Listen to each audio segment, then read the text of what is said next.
Hey everybody, I just wanted to take a couple of minutes and offer a workshop that a lot of teachers have asked for. What do we do when our students misbehave? Why do our students misbehave? What do we do with emotions? How do we handle difficult emotions and when our students are out of control? Sometimes there's more going on than meets the eye. How do we address those different kinds of situations? Now, one thing that's very clear is that you are more than a teacher.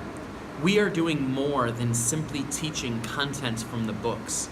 Every time we have a conversation, every time we discipline a student, every time we comfort a student, we are offering more than just a teacher.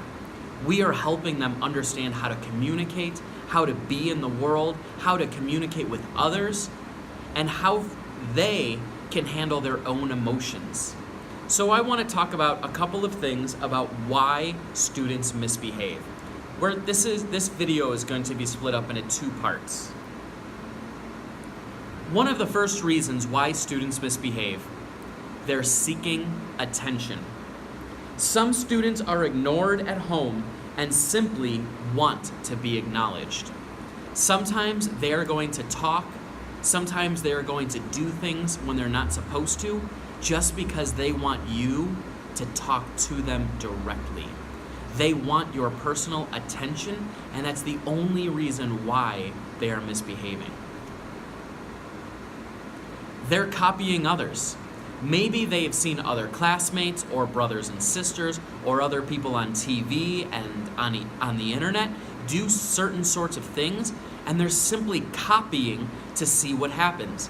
If they saw another student or someone on the internet do something and everybody laughed, they might want to try to do the same thing in order to try to make everyone laugh. But in your situation, there's a possibility that you become angry, that everyone else becomes angry or frustrated, and so they're trying to see, are they going to get the same reaction that they saw others? They're simply copying other people. They're testing our limits. If we tell them that if you talk when you're not called on, that this is going to happen, chances are a lot of those students are going to test and see, are you telling the truth? Are you going to follow through and actually give the consequences that you said you would? Or is it just false and you just spoke words and there's nothing true behind it? They want to find out what their limits really are, and they will test it. They lack skills. Sometimes students misbehave because they lack the proper skills to be able to communicate effectively about the emotions going on inside of them. So if they're angry about being in a fight with somebody, sometimes they might hit, they might kick, they might yell, they might scream, because they don't have any idea how to talk about their emotions in a way that's much more effective. They want independence. Toddlers, so children about 2 or 3 years old, are often very similar to teenagers as well. Sometimes they will do things simply because they want to be independent. They want to do something on their own, and they don't want someone else telling them what they can and cannot do all of the time. They cannot control their own emotions. Oftentimes, they have not been taught how to handle their own emotions. So, they simply react and do things when they feel things inside of them because they don't know any other way to deal with it. They have unmet needs. Sometimes students have physical needs that are unmet, and sometimes students have emotional and mental needs that are not met. And oftentimes, when that happens, they're going to do something because they're feeling all of these things inside. They're going to do something in order to make themselves feel better, but they don't know what they're doing or why. but it's simply because maybe they're not getting the right kind of affection that they need at home. Maybe they're not getting personal attention at home. And so therefore, they're going to do certain things in order to get your attention. They want power and control.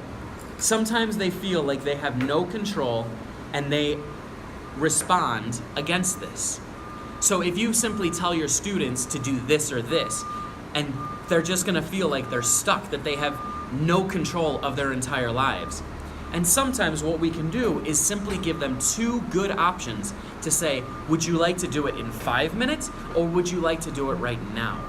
They're going to do the same thing, but they feel like they actually have a little bit more power over when they do it. Misbehavior is effective. Students know that when they misbehave, oftentimes they might get what they want. If they are seeking attention and they misbehave, they will get attention. And so oftentimes, when they misbehave, they know that they're going to get the very things that they wanted. It might not be pleasant, but they still wanted the attention in the first place. And sometimes the reason why students misbehave are underlying mental health issues. Sometimes students have things going on that can only be effectively helped by a professional. We need to be patient and understand their limitations, but also provide an environment for them to succeed. Sometimes we need help. Sometimes we need psychologists to come in and diagnose a situation and say, this is the best way to handle this situation. Sometimes medication is necessary. And that's the reason why sometimes students misbehave. Our next video will be more about what we can do. This video was why they misbehave. The next video is about what we can do when they misbehave and how to help them. I hope you enjoyed it.